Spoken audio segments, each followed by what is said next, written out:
Passage 46. Do it yourself. So great is our passion for doing things for ourselves that we are becoming less dependent on specialized labor. No one can plead ignorance of a subject any longer, for there are countless do-it-yourself publications. Armed with the right tools and materials, newlyweds gaily embark on the task of decorating their own homes.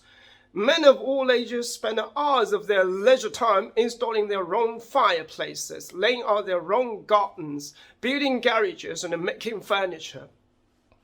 Some really keen enthusiasts go so far as to build their own record players and radio transmitters.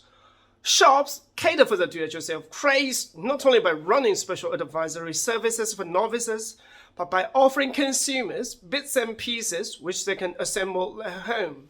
Such things provide an excellent outlet for pent-up creative energy, but unfortunately, not all of us are born handymen. Wives tend to believe that their husbands are infinitely resourceful and versatile. Even husbands who can hardly drive a nail in straight are supposed to be born electricians, carpenters, plumbers, and mechanics. When lights fuse, furniture gets rickety, pipes get clogged, or vacuum cleaners fail to operate, wives automatically assume that their husbands will somehow put things right. The weird thing about the do-it-yourself game is that sometimes husbands live under the delusion that they can do anything, even they're being repeatedly proved wrong. It is a question of pride as much as anything else. Last spring, my wife suggested that I call in a man to look at a lawnmower. It had broken down the previous summer, and though I promised to repair it, I had never got round to it. I would not hear of the suggestion and said that I would fix it myself. One Saturday afternoon, I hauled the machine into the garden, and I had a close look at it. As far as I could see, it only needed a minor adjustment, a turn of a screw here, a little tightening up there, a drop of oil, and it will be as good as new.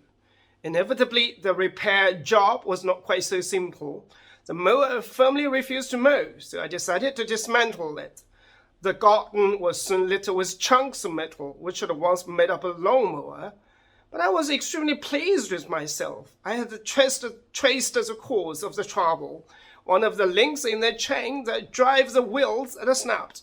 After buying a new chain, I was faced with the insurmountable task of putting the confusing jigsaw puzzle together again.